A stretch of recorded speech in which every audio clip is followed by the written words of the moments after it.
Company মাল বানাইছে, কিন্তু আমরা ফিটিং করে নিজে করতে লাগে। কোম্পানি হিসেবে আমরা কিনে নিয়ে আসি। প্যাকেট হিসেবে 1 টাকা করে প্যাকেট মধ্যে 3টা করে মাল থাকে। এই যে এরকম ঢাকনি থাকে, তার অলরেডি আমরা এগুলো সব খোলা পাওয়া যায়। সব খোলা, এগুলো সব খোলা, দেখছেন সব খোলা। এগুলো এখন আমি ফিটিং করবো। ফিটিং করার বাদে এই যে এগুলো ফিটিং করলাম। এই যে এগুলো এরকম করে ফিটিং করতে লাগে। এই যে বস্তুগুলো ফোল্ডিং সিস্টেম ফিটিং করলাম, এইরকম আর বানাইছিলাম অলরেডি। এই যে একটা ফিটিং যেন এরকম হয়ে গেল গা। তারপরে আপনাদের দেখাই, আপনারা দেখেন। এই যে অলরেডি এই যে এটা হয়ে গেল গা। এখন এটি কাভারটা লাগামো।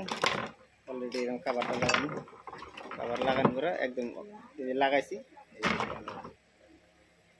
একদম অলরেডি এই যে বানায় একটা ফিটিং হয়ে গেল গা।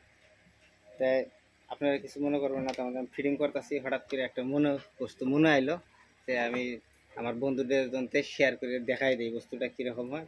বন্ধুরাও দেখবেন, নিজেরা যদি কিনে আনতে পারেন তাহলে এরকম ফিটিং করতে পারবেন। ওই জন্যে আমি বস্তুটা বানাইলাম। কিছু মনে করবেন, আপনারা দেখবেন, দেখার বাদে যদি ভালো লাগে নিজেরাই বাড়ি কিনে এনে ফিটিং করবেন।